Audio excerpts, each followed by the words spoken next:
안녕하세요. 여기는 심야낭독회 별밤 산책. 저는 여러분의 별밤 산책지기 임예은입니다. 책과 함께하는 이 시간이 여러분의 휴식을 더욱 여유롭고 또 풍성하게 하길 바랍니다. 그럼 바로 시청자 사연 만나보겠습니다. 충남 보령시에서 김희자님이 보내주셨습니다. 안녕하세요. 저는 20대 딸을 둔 엄마입니다. 딸이 얼마 전 취직해 서울에서 직장을 다니고 있는데요.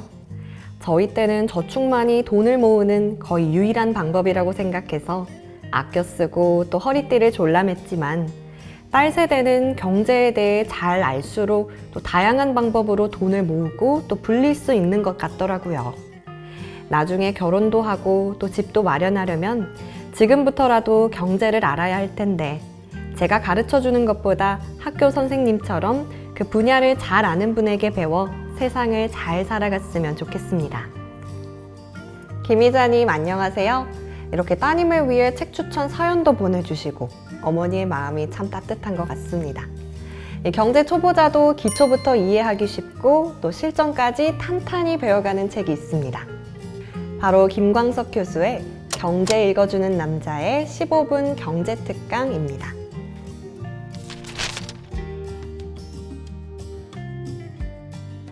이 저자 김광석은 경제 읽어주는 남자로 잘 알려진 경제학자입니다. 교수, 연구원, 작가, 강연자, 그리고 크리에이터까지 이렇게 여러 직업을 가지고 다방면에서 활동하며 대중에게 경제를 쉽고 재밌게 알려주고 있는데요. 더불어 여러 정부 부처의 자문위원으로도 활동하고 있습니다. 저서 경제 읽어주는 남자의 15분 경제특강에선 제목처럼 특강 형식으로 준비된 3단계의 강의를 볼 수가 있는데요. 1단계에선 최소한의 경제 지식을, 2단계에서는 최신 경제 이슈를 알려주고 그리고 마지막 3단계에서는 한국 경제부터 세계 경제까지 이해할 수 있도록 이 경제의 기초 체력을 길러줍니다. 그럼 여러분의 경제 독립을 도와줄 특별한 경제 선생님의 강의 지금 바로 들어보겠습니다. 경제 읽어주는 남자의 15분 경제 특강 파트 1 경알못을 위한 최소한의 경제 상식. 경제란 무엇인가? 기본 개념 익히기. 경제란 무엇일까요? 자신에게 질문해 봅시다. 대답하기 쉽지 않죠? 대학 4년간 경제학만 공부한 경제학 학사도 대답이 금방 나오지 않을 겁니다. 그럼 경영은 무엇일까요?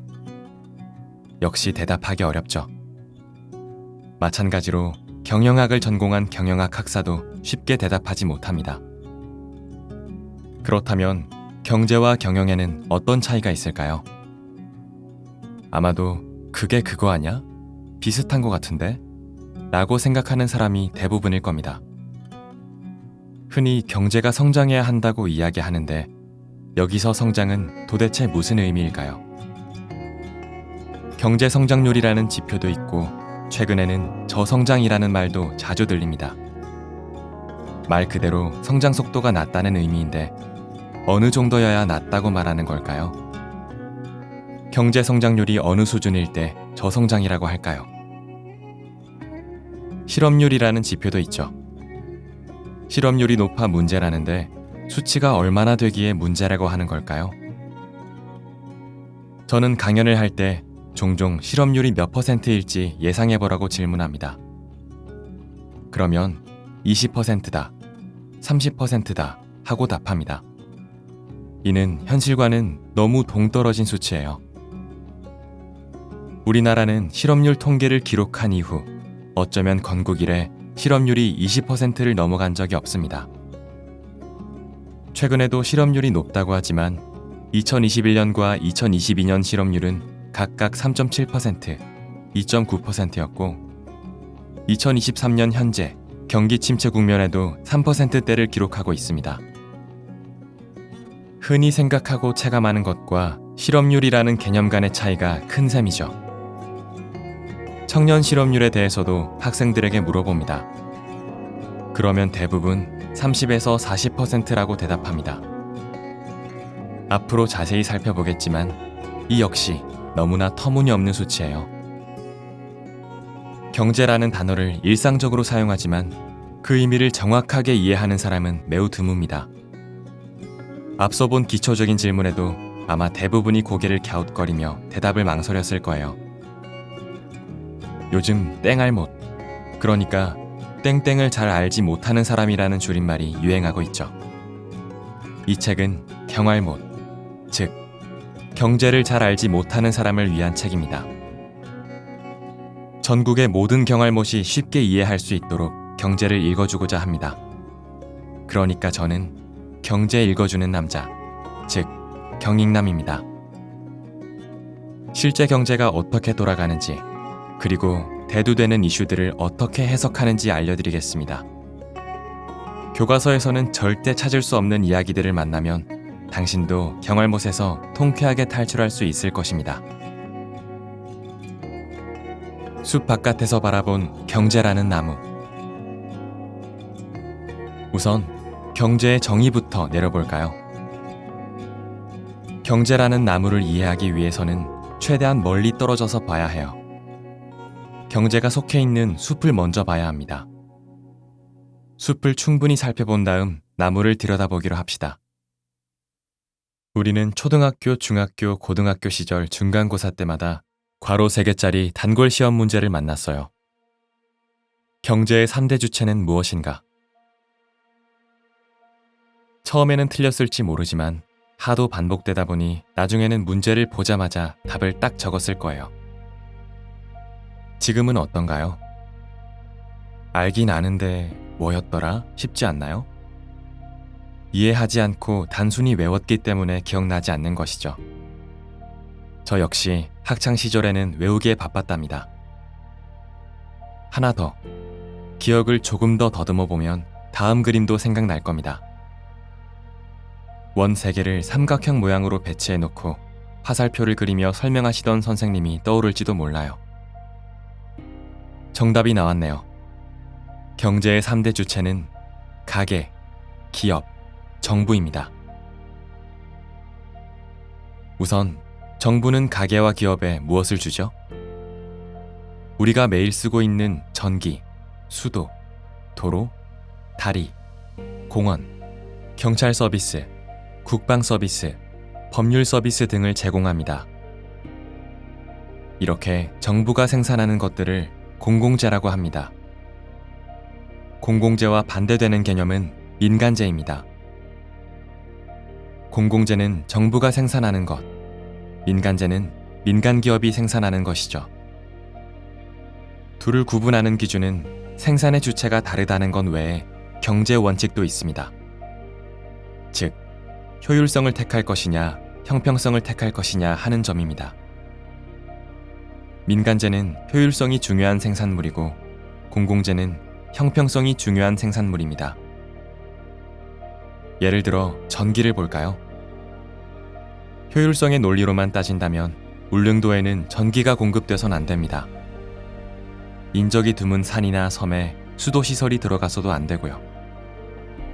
이처럼 재화와 서비스를 효율성의 잣대로 공급하면 공평한 분배가 이루어지지 않는 문제가 발생할 수 있어요. 공공재의 관점에서는 그 재화를 누리지 못하는 사람이 있으면 안 됩니다. 그래서 전국 어디에나 전기와 수도가 공급되는 것입니다. 반대로 민간재는 효율성의 잣대로 생산됩니다. 같은 제품도 더 싸게 또는 비용을 덜 들여서 이윤을 극대화해야 하죠. 물론 값비싼 브랜드나 고품질의 제품도 생산되지만 이때는 소비자가 제한됩니다. 또 계속 성장하는 기업이 있는가 하면 경쟁에서 밀려나 사라지는 기업도 있죠. 일명 효율성이 떨어지는 기업들이죠. 정부는 공공재를 생산하는 경제 주체입니다. 공공재가 없으면 경제가 돌아가지 않습니다. 도로나 철도, 전기가 없는데 민간 기업들이 생산을 제대로 할 수 있을까요? 다리가 없다면 물류는 얼마나 비효율적일까요? 인프라가 잘 갖춰진 나라의 기업과 인프라가 없다시피 한 나라의 기업 간에는 경영 경쟁력 차이가 엄청납니다. 그러므로 정부가 생산해내는 공공재는 경제 운용에서 빠질 수 없는 중요한 재화와 서비스라고 할 수 있어요. 정부는 무엇으로 공공재를 생산할까요? 그리고 공공재를 사용하는 대가로 우리는 무엇을 지불해야 할까요? 바로 세금입니다. 즉, 기업과 가게가 내는 공동 분담금이죠. 기업은 법인세 등의 명목으로 세금을 내죠. 더 많이 생산했다는 것은 도로 등 물류 인프라를 더 많이 이용했다는 뜻입니다. 돈을 많이 버는 기업은 더 많은 공공재를 사용했다는 의미이므로 더 많은 분담금을 내는 겁니다. 가게는 소득세나 소비세 등의 명목으로 세금을 냅니다. 18에서 19세기 이전에는 인두세라고 하여 한 사람당 벼 한 가마 하는 식으로 세금을 냈었죠. 돈을 많이 버는 사람이나 적게 버는 사람 모두 세금을 똑같이 낸 거예요. 반면에 현재는 돈을 많이 버는 사람이 더 많은 세금을 내는 구조입니다. 우리는 납세자입니다. 세금을 내기 때문에 정부가 허술한 행정을 하거나 부실한 공공재를 건설하면 채찍질을 할 수 있습니다. 치안과 국방 서비스가 미흡할 때도 비판할 수 있고요. 정책을 비판하기 위해 국민의 의견을 똘똘하게 대변해줄 국회의원을 선출하고 정부를 감시합니다. 또한 공공재를 많이 이용한 고소득자가 탈세를 하면 엄청난 비난의 대상이 됩니다. 이를 민간재에 비유하면 과일 가게에서 돈을 안 내고 사과만 가져간 격이기 때문입니다. 가게는 세금 외에 노동을 제공하기도 합니다. 이들이 공무원입니다. 공무원은 노동의 대가로 임금을 받고 공무원이 아닌 가게 구성원과 함께 공공재의 사용 대가인 세금을 지불합니다. 그렇다면 이토록 중요한 정부의 역할, 정부의 의사결정이 지금보다 더 합리적일 순 없을까요? 이런 납세자의 바람, 즉 정부는 의사결정을 더 잘해라, 운영은 이렇게 해라 라고 마련해놓은 가이드라인이 있습니다. 그게 바로 행정학입니다. 한편 정부도 중요하지만 더욱 중요한 건 나 자신이죠. 무엇보다도 내가 행복해야 하니까요. 개인이나 가게가 행복하게 살기 위해 또는 윤리적이고 도덕적으로 살기 위해서는 이렇게 의사결정을 하세요 라고 정리해 놓은 학문이 바로 윤리학과 도덕학, 가정학입니다. 가게의 목적은 행복하게 사는 것이며 이렇게 하면 더 행복하게 살 수 있다는 지침을 마련해 놓은 학문들이죠. 정부의 목적은 공정하게 분배하는 데 있고 가게의 목적은 최대한 행복하게 사는 데 있습니다. 기업의 목적은 이윤을 극대화하는 데 있고요. 각 경제 주체의 목적이 다르기 때문에 행동 지침서 또한 다르기 마련이죠. 경제는 어떤 요소들로 구성되는가? 현미경으로 들여다본 경제라는 나무. 앞서 큰 범주에서 앞으로 무엇을 공부할지에 대해 알아봤습니다. 숲에서 경제를 봤으니 이제 조금 더 본격적으로 경제라는 나무를 현미경으로 들여다볼 차례입니다. 경제를 이해하기 위해 다음 공식을 이해하고 가능하다면 암기하면 좋겠습니다. 경제학 원론에서 가장 기본적인 공식이니까요. 경제를 들여다보기 위해 반드시 기억해야 하는 공식. GDP는 C 플러스 I 플러스 G 플러스 넷 익스포트. 반드시 이걸 알아야만 경제를 보는 눈이 생깁니다. 그리고 앞으로 이야기할 복잡한 내용이 쉽게 이해될 겁니다. 경제란 무엇일까요? 경제란 GDP입니다. GDP는 무엇일까요? GDP는 총 생산입니다. 따라서 다음과 같은 공식이 만들어집니다. 경제는 GDP. 이를 앞의 공식과 연결하면 다음과 같습니다. 경제 곧 GDP는 C 플러스 I 플러스 G 플러스 넷 익스포트. C. 컨섬션 소비. I. 인베스트먼트, 투자. G. 가버먼트 익스펜디처, 정부 지출. 넷 익스포트, 순수출. 이 공식을 어떤 수준으로 외워야 하냐고요? 교통사고가 나서 쓰러져 있는데 구급대원이 와서 이름이 뭐예요? 하면 반사적으로 저는 김광석입니다. 하고 답한 다음에 기절할 겁니다. 이때 만약 구급대원이 GDP가 뭐예요? 하면 C 플러스 I 플러스 G 플러스 넷 익스포트입니다. 하는 수준이 되어야 합니다. 쓰러져가는 마당에도 저절로 답변이 나올 수준으로 암기해야 한다는 이야기입니다. 경제는 GDP이고 GDP는 총생산입니다. 자동차를 예로 들어보겠습니다. 우리나라가 다른 건 아무것도 만들지 않고 자동차만 만든다고 해봅시다. 한 해에 자동차를 100대 만들고 그중 60대를 소비합니다. 그리고 15대 정도를 투자해요. 여기서 소비는 뭐고 투자는 뭐야? 라는 생각이 들 겁니다. 간단히 말해 소비자가 자동차를 사면 소비, 기업이 자동차를 사면 투자입니다. 즉, 투자는 또 다른 생산에 이용하기 위해 재화를 구입하는 것을 말합니다. 회사가 자동차를 사는 것은 자동차를 이용해서 또 다른 재화와 서비스를 생산해내기 위함입니다. 소비자가 노트북을 사면 그것이 최종 소비인데 기업은 노트북을 이용해 금융 서비스든 교육 서비스든 다른 생산물을 만들어내죠.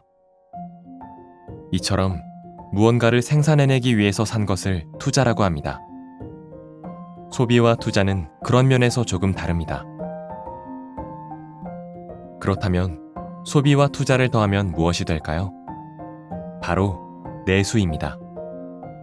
그러므로 내수 부진은 소비자가 소비를 하지 않고 기업이 투자를 하지 않는 상황을 가리킵니다. 여기서 일부는 정부가 지출합니다. 공공재를 생산해내기 위해 정부도 지출을 하는 거죠. 정부 지출은 전체 GDP에서 큰 비중을 차지하지는 않지만 편의상 자동차 5대로 하겠습니다. 우리나라가 생산하는 자동차 100대 중 5대가 정부 지출로 쓰인다는 겁니다. 그럼 순수출은 20대 정도가 남습니다. 순수출이 20대라는 것은 우리나라가 35대의 자동차를 수출하고 15대의 자동차를 수입했다는 뜻입니다. 지금까지 수치를 모두 더하면 다음 그림처럼 그 합이 100이 되죠. 자동차로 보는 총생산. 경제 구조를 간단히 살펴보면 이상과 같습니다. 따라서 경제가 좋지 않다는 이야기는 소비가 부진하거나 투자가 위축되거나 정부 지출이 더디거나 수출이 잘 안 된다는 의미입니다. 경제보다 더 중요한 것은 경제 성장률. 경제보다 중요한 것이 바로 경제 성장률입니다. 경제 성장률이란 무엇일까요? 경제 성장률이란 GDP 증가율을 말합니다. GDP 규모가 전년 대비 얼마나 증가했는지, 즉, 우리나라의 총생산 규모가 얼마나 증가했는지를 알려주는 수치죠. 가령 작년에는 자동차를 100대 만들었는데 올해에는 105대를 만들었다고 합시다. 그럼 올해 경제 성장률은 5%가 됩니다. 경제 성장률이 하락하면 경제가 어렵다, 리세션이다 등의 표현을 많이 씁니다. 경제 성장률이 상승하면 경제가 성장한다 라고 표현합니다. 그러니까 경제가 좋다, 나쁘다를 이야기하는 것은 경제 성장률에 달려있는 것입니다. 총생산이 작년보다 얼마나 증가했는지를 보는 것, 그것이 곧 경제를 보는 법인 셈이죠. 이렇게 정리할 수 있습니다. GDP는 경제, GDP 증가율은 경제 성장률, 경제 성장률은 소비의 증가율, 투자의 증가율, 순수출의 증가율을 말합니다. 즉, GDP를 구성하는 항목들의 평균 증가율이 곧 경제 성장률입니다. 더 정확히는 가중평균이라고 해야 합니다. 소비의 비중이 훨씬 높기 때문에 단순 평균보다는 소비의 가중치를 부여해 평균 증가율을 계산해야 합니다. 2분기의 경제 성장률이 어떻다, 2분기의 소비 증가율이 어떻다는 말은 작년 2분기의 경제 규모 대비, 소비 규모 대비 얼마나 증가했는지를 의미합니다. 그래서 경제를 이야기할 때는 전년 동기 대비라는 표현을 많이 사용합니다. 예를 들어 10월 경제 성장률이 어떻다라는 말 역시 작년 10월에 비해 경제 규모가 얼마나 커졌는지를 뜻합니다. 이런 경우에는 전년 동월 대비라는 표현을 씁니다. 선진국은 GDP에서 소비가 차지하는 비중이 절대적으로 높습니다.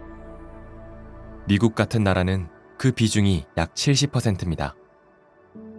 따라서 미국은 경제의 회복 여부를 판단할 때 소비를 가장 중요하게 봅니다. 소비는 어떤 상황에서 늘어날까요? 가장 중요한 변수는 소득입니다. 소득이 증가하면 소비가 늘어나죠. 그럼 어떨 때 소득이 증가할까요? 고용이 증가할 때입니다. 10명 중에 5명만 일을 하다가 3명이 추가로 일자리를 구했다고 합시다. 그럼 10명의 평균 소득이 늘어나겠죠? 고용이 늘어나면 소득이 늘어난다는 게 이런 의미입니다. 고용은 어떨 때 늘어날까요? 투자가 늘어날 때입니다. 제과점을 운영하는 사람이 옆 가게에 커피숍을 내서 확장하거나 전자산업 기업이 로봇 산업이나 우주 산업으로 진출하는 등의 행보가 투자입니다. 즉, 투자란 기존 사업을 확대하거나 새로운 분야로 사업 영역을 넓히는 것입니다. 그러면 자연스레 일자리가 생기고 고용이 늘어납니다. 소득 수준이 올라가면서 자연스럽게 소비가 늘고 소비가 회복되면 기업은 추가로 더 투자하고자 합니다. 이를 경제의 선순환 구조라고 합니다. 수출에는 다양한 변수가 영향을 미칩니다.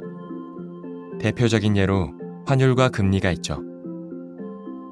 경제 성장률에 영향을 미치는 변수로는 소득, 고용, 환율, 금리, 물가 등이 있습니다. 그래서 경제 기사를 읽다 보면 이 단어들을 꼭 만나게 됩니다. 제1강 금리.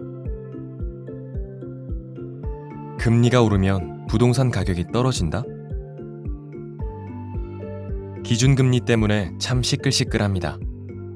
그게 도대체 무엇이기에 인상, 인하, 동결과 같은 결정이 나올 때마다 신문에 대문짝만하게 보도되는 걸까요?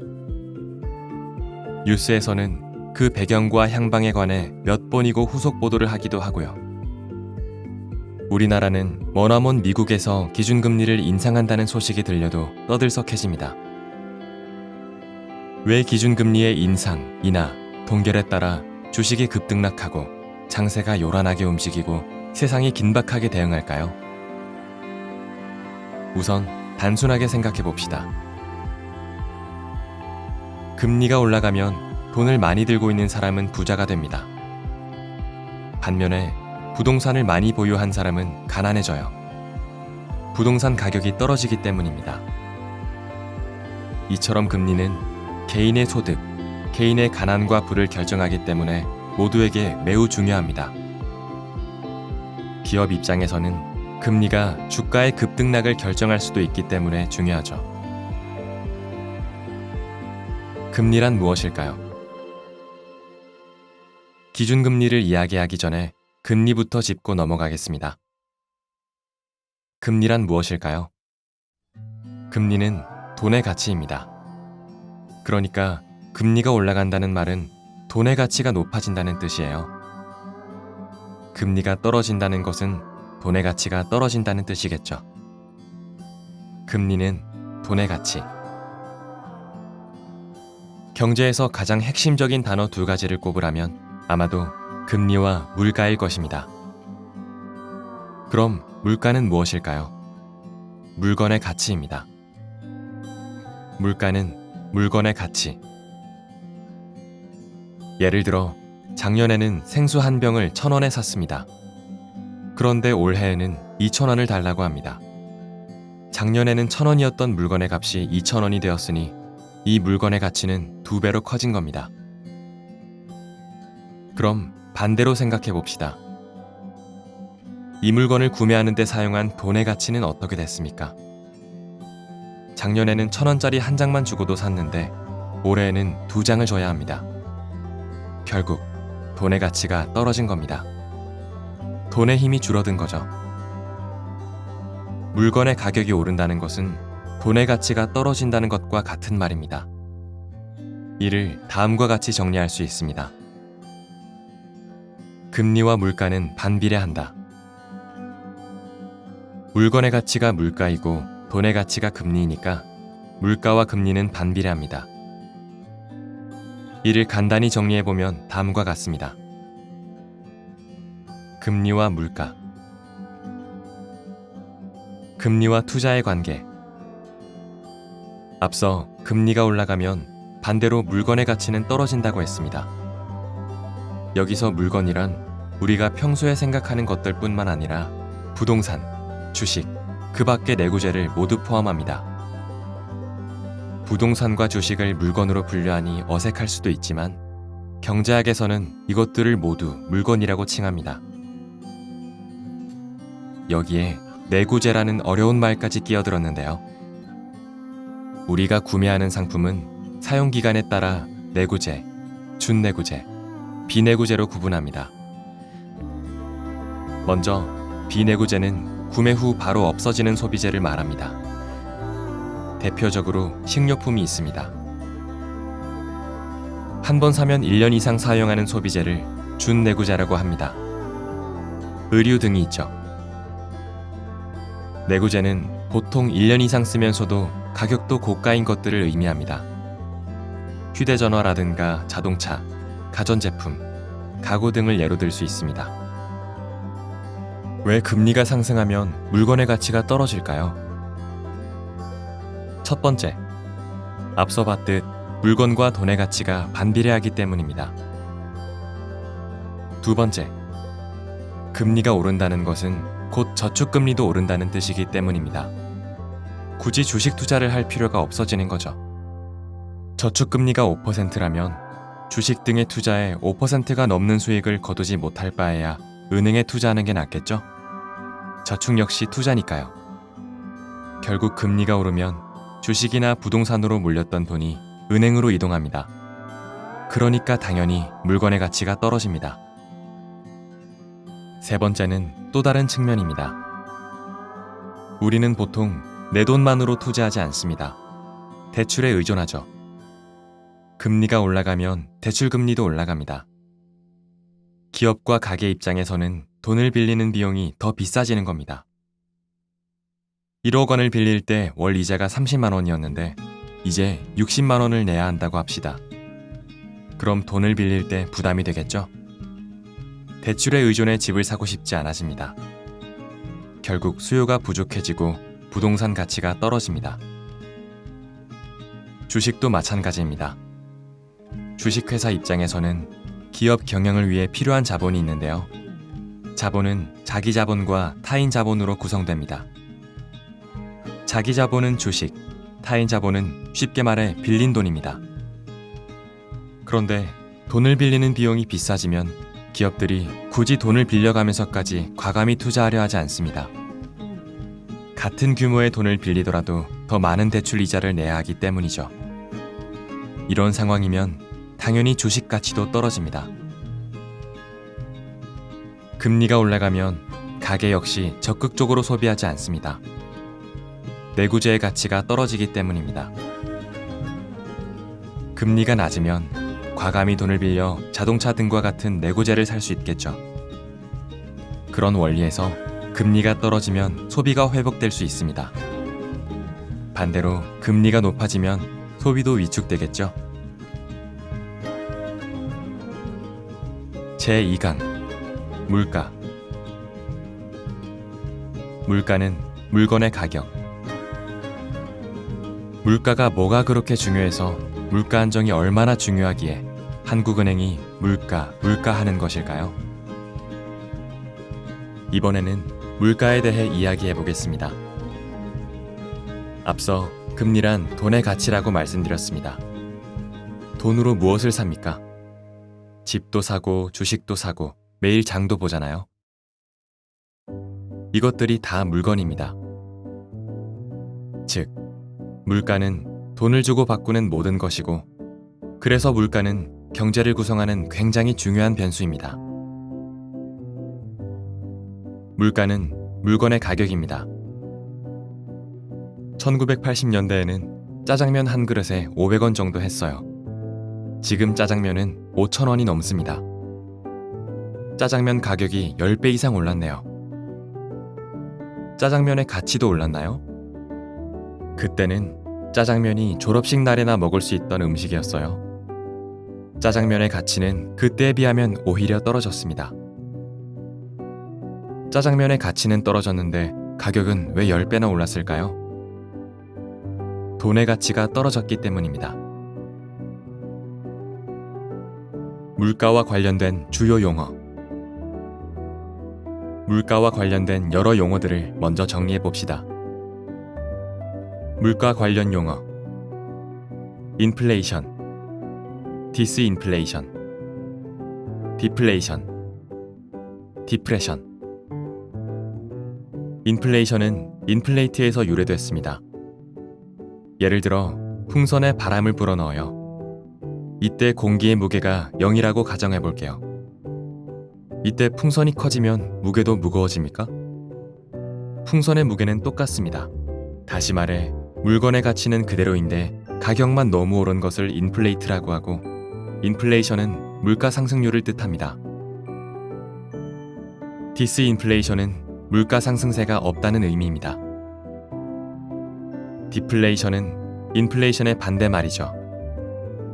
디플레이트, 즉 풍선의 무게는 그대로인데 공기의 양이 줄어듭니다. 거품이 꺼진다, 가격이 떨어진다는 뜻입니다. 디프레션은 유사한 용어처럼 들리지만 경기 침체를 뜻해요. 혼동하지 말라는 의미에서 알아봤습니다. 용어 하나를 더 설명드리고 싶은데요. 스태그플레이션이라는 표현입니다. 스태그플레이션은 인플레이션 현상에 경기 침체가 더해지는 거예요. 물가는 높은데 경제 성장률은 저성장일 때를 말합니다. 쉽게 말해 월급은 줄어드는데 가격만 오르는 것입니다. 물가가 너무 높아지면 저소득층이나 서민들은 더욱 살기 힘들어집니다. 그래서 적정한 물가가 필요합니다. 이를 이루기 위한 중앙은행의 노력이 바로 통화정책입니다. 물가와 경제. 물가가 높으면 서민들이 힘들어진다는 것은 이해가 돼요. 반대로 물가가 떨어지는 건 왜 문제일까요? 이렇게 설명해 볼게요. 작년에 자동차 100대를 만들었는데 한 대당 10원이었어요. 그럼 GDP가 1,000원이죠. 올해도 작년과 동일하게 자동차를 100대 만들었습니다. 근데 올해는 한 대당 가격이 5원으로 떨어졌어요. 이때는 GDP가 500원이 되네요. 결국 가격이 떨어지니까 GDP가 줄었습니다. 반대로 가격이 15원으로 올랐어요. 이제는 GDP가 1,500원이 되죠. 가격이 적정하게만 올라준다면 생산량은 똑같은데 경제 규모가 커집니다. 그러니까 적정한 물가 상승률이 필요한 것이죠. 대한민국은 고물가일까요? 저물가일까요? 사람마다 체감하는 물가가 다릅니다. 이걸 체감 물가라고 합니다. 매일 장을 보는 주부라면 아마도 채소, 과일, 고기와 같은 식료품을 구매할 것입니다. 그러니까 이 사람의 체감 물가는 식료품 물가이지 전체 소비자 물가가 아닙니다. 또 한 중견기업의 대표는 물가가 너무 높아서 힘들어 죽겠대요. 물가 상승률이 50%는 되는 것 같답니다. 왜 그렇게 느껴질까요? 내가 지금 만드는 부품에 들어가는 철강 소재 가격이 작년보다 2배로 올랐대요. 작년에 비해 100% 올랐다는 것이죠. 그러니까 이 대표가 체감하는 물가는 바로 철강 가격인 셈입니다. 트럭 운수업자가 체감하는 물가는 원유 가격일 수도 있고 요소수 가격일 수도 있습니다. 이렇게 저마다 느끼는 체감 물가는 다 다릅니다. 그럼 물가 상승률과 체감 물가는 왜 다를까요? 통계청에서 소비자 물가 동향 조사를 할 때 460여 가지 소비 품목의 가격 등락을 계산하는데 이때 기준이 중요합니다. 2021년 12월 물가 상승률은 2020년 12월의 가격과 비교해서 460여 가지 소비 품목의 가중 평균, 즉 가격 상승폭을 계산한 거예요. 소비자 물가 지수. 실생활에서 소비하는 총 460여 개의 품목 및 서비스를 대상으로 평균 가격을 조사한 후 지난해 대비 등락을 측정한 지수. 이때 체감 물가는 460여 가지 가격의 가중 평균 등락률이 아니라 그중 일부 품목의 가격 등락인 거죠. 또 한 가지 이런 경험이 있을 거예요. 어제는 호박이 500원이었는데 오늘은 2,000원이에요. 그럼 가격이 4배 오른 거잖아요. 이때 체감 물가는 어제 대비 물가입니다. 혹은 지난달 대비 물가일 수도 있죠. 근데 이 소비자 물가 상승률은 전년 동월 대비니까 체감 물가와 소비자 물가는 다를 수밖에 없습니다. 또 한 가지로 체감 물가는 오를 때만 인식합니다. 예를 들어 호박 가격이 500원이었다가 2,000원이 될 때는 가격이 올랐다고 느끼지만 다시 500원 될 때는 인식을 못합니다. 물가마다 관리 주체가 다르다. 그렇다면 체감 물가는 안 중요할까요? 체감 물가를 잡기 위한 노력도 필요합니다. 이것이 기획재정부의 역할입니다. 예를 들어 설 연휴 철을 앞두고 또 한파를 맞이해서 여러 채소와 과일 물가도 오를 거예요. 이러면 서민들이 너무 힘들 거 아니에요. 그러니까 체감 물가를 안정적으로 잡기 위해서 기획재정부 관점에서 혹은 농림수산부 입장에서 산업통상자원부 관점에서 비축량을 확보한다든가 해외로부터 대체할 만한 과일들을 많이 확보하면 가격을 안정적으로 조절할 수 있겠죠. 이 또한 중요한 정책이에요. 다만 체감 물가는 중앙은행의 역할이 아니기 때문에 중앙은행은 체감 물가를 신경 쓸 수 없습니다. 제4강 환율. 환율이란? 이번에는 여러분이 정말 궁금해하는 주제를 다뤄보겠습니다. 바로 환율입니다. 환율은 간단히 설명하면 다른 나라 화폐와 우리나라 화폐의 교환 가치를 말합니다. 화폐는 한 나라 경제의 건전성을 보여주는 잣대입니다. 예를 들어 A라는 나라의 전쟁이 나면 A 나라 돈의 가치가 급격히 떨어지겠죠. 반면에 A 나라의 경제가 탄탄하게 성장하고 있다면 그 나라 돈의 가치는 높아질 수밖에 없습니다. 환율하면 떠오르는 대표 화폐는 달러일 것입니다. 달러는 안전자산이기도 해요. 즉, 달러 가치는 불확실성과 변동성으로 판단할 수 있다는 뜻입니다. 코로나19나 전쟁처럼 불확실성과 변동성이 커지는 시기에는 자연스럽게 안전자산을 선호하는 현상이 일어납니다. 그러면 안전자산의 대표격인 금과 달러의 가치가 올라가죠. 따라서 불확실성 여부를 판단한다면 달러 가치를 전망할 수 있습니다. 또 자본시장이라는 관점에서도 환율은 매우 중요합니다. 달러 가치가 강해지고 신흥국 통화 가치가 약해지는 흐름이 지속되면 신흥국의 높은 성장성을 기대하고 투자했던 외국인 자금이 어디로 갈까요? 수익을 달러로 바꾸면 얼마 되지 않으니 굳이 신흥국에 투자할 필요가 없겠죠. 그럼 외국인 자금이 급격히 유출되므로 달러 강세는 신흥국 주가에 부정적인 영향을 줍니다. 즉, 환율만 보고도 주식시장을 전망해 볼 수 있습니다. 지금까지 금융시장, 자본시장의 관점에서 말씀드렸다면 이번에는 실물경제의 관점에서 보겠습니다. 환율은 대외거래, 즉 수출입에 상당한 영향을 미치죠. 미국 여행을 간다고 생각해 보세요. 달러가 강세라면 더 많은 비용을 내고 여행을 가야 하지만 약세라면 상대적으로 적은 비용으로 미국을 여행할 수 있는 거예요. 마찬가지로 수출 기업 입장에서 달러가 강세라면 가격 경쟁력이 생겨 수출 채산성이 올라갑니다.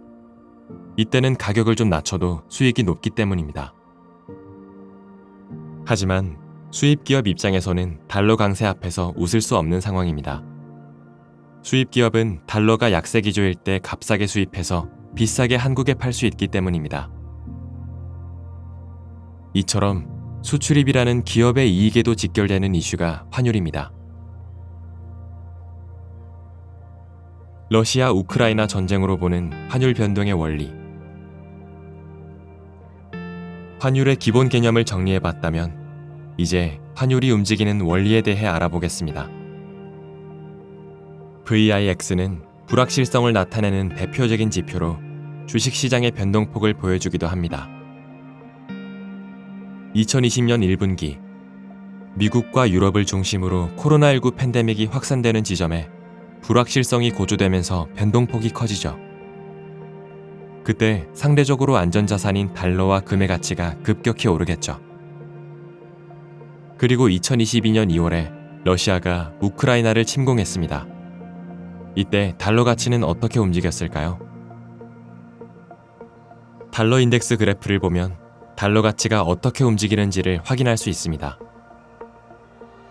앞서 말씀드렸던 것처럼 2020년 코로나19의 충격으로 달러 가치가 급격히 치솟은 것을 확인할 수 있습니다.